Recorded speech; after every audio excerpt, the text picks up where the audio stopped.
லோக்கலில் ஒரு 2 சிபிஎஸ் ஸ்கூலுக்கு நான் சைக்காலஜிஸ்டாக இருக்கிறேன். ஸ்கூல்லேருந்து ஒரு நாள் சொன்னாங்க, ஸோ ஒரு பேரண்ட்டுக்கு கவுன்சிலிங் கொடுக்கணும், மதியம் கொஞ்சம் வரலாமா?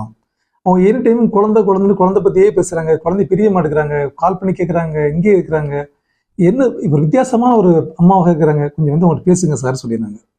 அந்த லேடிட்டு தனியாக நம்ம பேசணும். அவங்க ரொம்ப நேரம் பேசினதுக்கு அப்புறம் தான் புரிஞ்சுது, அவங்க சின்ன வயசுலேயே பாலியல் தொல்லைக்கு ஆளாயிருக்கிறாங்க. அவங்க குழந்தையாக இருக்கும்போது கூட படித்த பொண்ணோட அப்பாவால் பாலியல் தொல்லைக்கு ஆளாயிருக்கிறாங்க. இந்த விஷயம் அவங்களுக்கு பாலியல் துறைக்கு ஆளாக்கப்படுறவங்க தெரியாமலே அந்த அபியூஸுக்கு அவங்க ஆளாயிருக்கிறாங்க. கொஞ்சம் வளர்ந்த பிறகு தான் அவங்களுக்கு விவரம் புரிய ஆரம்பிச்சிருக்கு. அதுக்கப்புறம் அவரை பார்த்தாலே ஒரு அருவருப்பு, அவரை பார்த்தாலே ஒரு அச்சம் அவங்களுக்கு.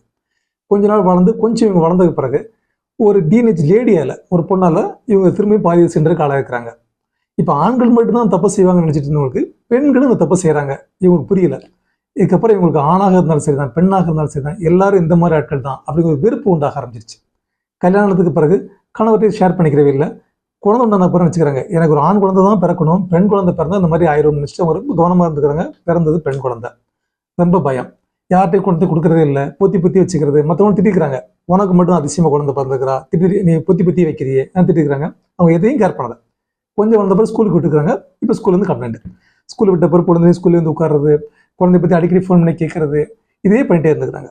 நம்ம அவங்களுக்கு தெளிவாக புரிய வச்சோம். அவங்களுக்கு நடந்த விஷயம் ரொம்ப ரொம்ப கவலைக்குரிய விஷயம். அது வந்து நம்ம அதுக்கான சாரி முறை அவங்கள்ட்ட சொல்லிட்டு அதுக்கான விஷயம் நம்ம ஆரம்பித்தோம். குழந்தை இப்படி நீ கண்ட்ரோலே வச்சுட்டு இருந்தீங்கன்னாக்கா நாளைக்கு அந்த குழந்தை மேலே உங்களுக்கு ஒரு அதிகமாகும், குழந்தைக்கு உங்கள் மேலே வெறுப்பு உண்டாயிரும் அப்படின்னு உங்களுக்கு புரிய வச்சு உங்களுக்கு தேவையான கவுன்சிலிங் எல்லாம் கொடுத்து அனுப்பி வச்சோம். இந்த அம்மா மாதிரி இன்னும் நிறைய பேர் இருக்கிறாங்க, வெளியே சொல்ல முடியாமல் சின்ன வயசுலேயே பாலியல் தொல்லைக்கு ஆளாகி ஆண்களை பார்த்தாலும் வெறுப்பு, பெண்களை பார்த்தாலும் வெறுப்பு, இந்த மாதிரி தொந்தரவுக்கு ஆளாகின லேடிஸ் நிறைய பேர் இருக்கிறாங்க.